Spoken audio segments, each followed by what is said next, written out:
Taste the Daily. பணம் கொடுக்கல் வாங்கல் பிரச்சனையில் கட்ட பஞ்சாயத்து என்ற பெயரில் பணம் வாங்கிய நபரை திமுக சட்டமன்ற உறுப்பினர் எஸ்.ஆர். ராஜா கடுமையாக தாக்கிய சம்பவம் பரபரப்பை ஏற்படுத்தியுள்ளது. தாம்பரத்தைச் சேர்ந்த ஹரி என்பவருக்கும் பெருங்களத்தூரைச் சேர்ந்த மாரிமுத்து என்பவருக்கும் பணம் கொடுக்கல் வாங்கல் பிரச்சனை இருந்ததாக கூறப்படுகிறது.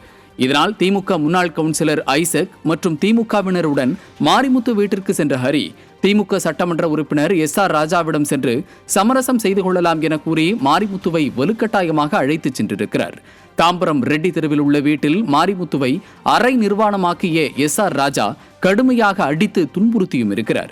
இதுகுறித்து அறிந்த மாரிமுத்துவின் மகள்கள் காவல் நிலையத்தில் புகார் அளித்த நிலையில் சுமார் 2 மணி நேரம் கழித்து காவல்துறை கெஞ்சியதால் மாரிமுத்துவை எஸ்.ஆர். ராஜா விடுவித்திருக்கிறார்.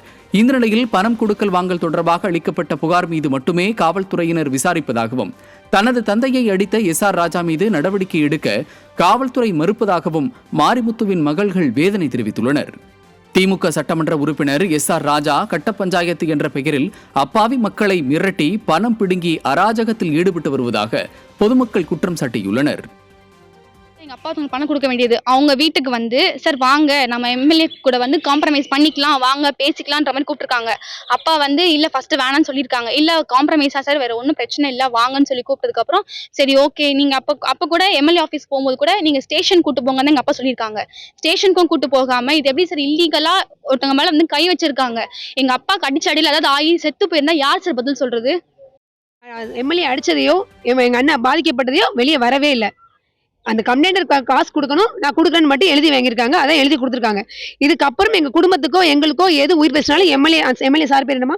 எஸ்.ஆர். ராஜா சார் தான் கார். எங்கள் குடும்பத்துக்கு எப்பவுமே யாருக்கு எது பிரச்சனாலும் இப்போ நாங்கள் பேட்டி கொடுக்க நாளைக்கு எங்களுக்கு என்ன ஆகும்னு தெரியாது. இது ஜனநாயக நாடு தானே, எங்களுக்கு டவுட்டாக இருக்கு. நாடு வளருது, மக்களை காப்பாற்றுறோங்கிறாங்க, ஆனால் எங்க நியாயம்? இப்பவும் அநியாயம் நடந்து தானே இருக்குது. இது யார் தட்டி கேட்கறது? அப்போ கஷ்டப்பட்ட மக்கள் கடன் வாங்காம யாரும் இருக்குது கிடையாது. கடன் வாங்காது யாரே ஒரு நம்ம நாடே கடன் வாங்குது. ஒரு மனுஷன் கடன் வாங்க கூடாதா? கடன் வாங்க போலீஸ் இருக்காங்க, போலீஸ் சொல்லுங்க. எதுக்கு அன்அஃபிஷியலா பண்றீங்க? இதுக்கு பதில் சொல்லி ஆகணும். எங்க அண்ணனுக்கோ எங்க குடும்பத்துக்கோ எங்களுக்கோ நாளைக்கு இந்த பொம்பளை பொண்ணுக்கோ எங்க குடும்பத்துக்கு யாருக்கு எது ஒண்ணுனாலும் அது எம்எல்ஏ சார் அவர் எஸ்.ஆர். ராஜா சார் தான் பொறுப்பு. எங்களுக்கு நாளைக்கு இதுக்கு பதில் தெரிஞ்சு ஆகணும். இல்லைன்னா நாளைக்கு நாங்க போராட்டம் பண்ணுவோம்.